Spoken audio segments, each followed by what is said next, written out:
Kwa majina ninaitwa Amos Tungalaza, ni mtaalamu wa ufugaji nyuki. Ndani ya huu mto tulikuwa tunafanya tathmini ya eneo kabla hatujaweka mradi wa utalii wa nyuki. Tunategemea kuweka mradi wa utalii wa nyuki katika bonde la mto Naula, bonde la mto Temi pamoja na mlima Suye. Hivyo leo tulikuwa na wataalamu wa bonde la mto Naula, tulikuwa na wataalamu kutoka idara ya maji kwa ajili ya kuweza kuangalia kama tunaweza tukaweka miundo ya maji katika hili bonde, kwa sababu tutahusisha utalii, watahitaji kuwa na huduma ya maji ndani ya huo mradi. Lakini pia faida za huu mradi ukishawekwa ndani ya halmashauri ya jiji, tutaingiza kipato kupitia watalii watakaokuja katika kupata tiba mbadala kupitia mazao ya nyuki. Lakini pia tutawezesha vikundi vya ufugaji nyuki kwa kuwasapoti kuweza kuwapatia mizinga ya nyuki kuanzisha ufugaji nyuki ndani ya jiji la Arusha. Mradi unaitwa utalii wa nyuki jijini Arusha, ambao utakuwa na komponenti za msingi kama 3. Komponenti ya kwanza itakuwa ni inahusisha utunzaji wa mazingira kupitia ufugaji wa nyuki. Ili tufuge nyuki, maana nyuki anahitaji maji na maua. Lazima tutengeneze mazingira ya nyuki kupata maji na maua. Kwa kama kuna vyanzo vya maji lazima tuvitunze. Kama kuna maua ambao hayana maua lazima tupande pia mimea ambayo ina maua.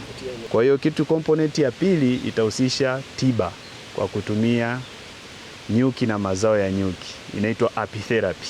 Kwa sasa hapo lazima tutahitaji kuwa na manzuki au apiaries au mashamba ya nyuki ambayo atatusaidia sisi kupata hizo bidhaa za nyuki, lakini pia kuwapata nyuki wenyewe ili tuweze kufanikisha kutoa tiba.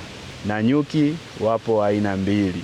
Kuna nyuki wanaodunga na nyuki wasiodunga. Sasa kulingana na mazingira ya jiji, sehemu kama mto Naula au mto Temi umepita maeneo ambayo ina makazi ya watu. Kwa pale tutaenda kuweka nyuki wasiodunga. Asali yao ni nzuri kwa ajili ya tiba, inaitwa medicinal honey. Lakini nyuki wa aina ya pili ni nyuki wanaodunga, ambao ndo tumetarget zaidi tuwaweke mlima Suye kule. Komponenti nyingine ya 3 ukiondoa hiyo ya tiba ni tutakuwa tunafundisha ufugaji wa nyuki wa kisasa na kibiashara. Watu wanakuja kutalii kwa lengo la kujifunza, lazima waje wapitie kwenye zile demo farms. Sasa demo farms zipo ambazo tutawashauri pia wananchi, ufugaji huu mnaweza mkafuga hata nyumbani kwa sababu hao nyuki hawadungi. Sasa twendeni mkaone. Hizo kaninginiza kwenye mapaa ya nyumba au kwenye miti, lakini ukatengeneza cage nyumbani. Kwa sasa huko ndo tutataka tuweke hizo cages kwa ajili ya ufugaji wa nyuki. Lakini sambamba na hilo kuna ufugaji wa nyuki kwa ajili ya cosmetical. Yes. Watu wanakuja kwa ajili ya kufanywa massaging spas. Kuna vijumba maalum kwa ajili ya spa. Lakini katika hivyo vijumba maalum tunafunga kuna mifumo fulani inaitwa bee cure systems, ambazo hizo zitasaidia watu kuvuta hewa ya nyuki kutoka kwenye mzinga.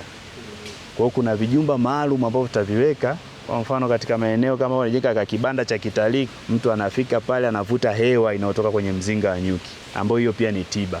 Lakini sambamba na hilo kuna kusikia sauti ya nyuki, buzzing sound.